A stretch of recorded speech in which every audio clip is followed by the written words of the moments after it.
আমার ভাই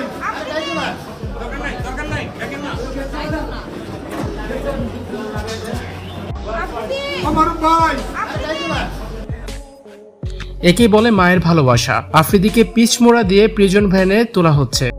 পাশে দাঁড়িয়ে আফ্রিদিকে পাগলের মতো ডেকেই যাচ্ছে আফ্রিদির মা আশফিয়া উদ্দিন। আফ্রিদিকে ডাকতে ডাকতে এক পর্যায়ে অজ্ঞান হয়ে যান তার মা। পাশে ছিল আফ্রিদির বোন প্রমি।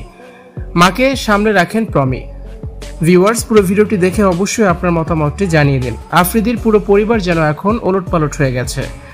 এক সপ্তাহের ব্যবধানে বাবা ছেলে দুজনেই এখন কারাগারে বন্দী। কিভাবে তাদেরকে জামিনে ছাড়িয়ে আনবেন কোনো পথই খুঁজে পাচ্ছেন না আফ্রিদির মা।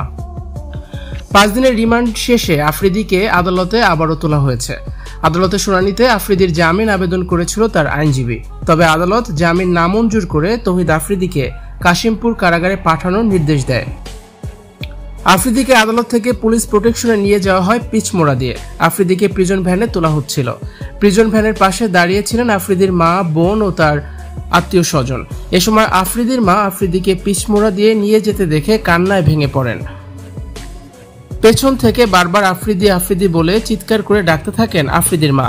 তবে মায়ের ডাকে ফিরে তাকাতে পারছিল না আফ্রিদি।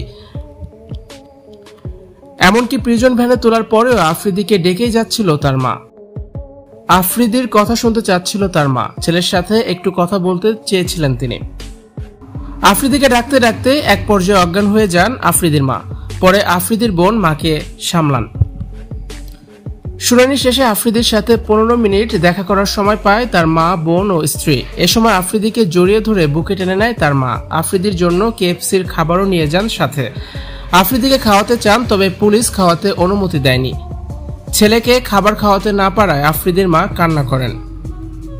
ভিউয়ার্স, এই বিষয়টি নিয়ে আপনাদের কি মতামত জানিয়ে অবশ্যই কমেন্টস করে দিন আর ভিডিওটি শেয়ার করার অনুরোধ রইল।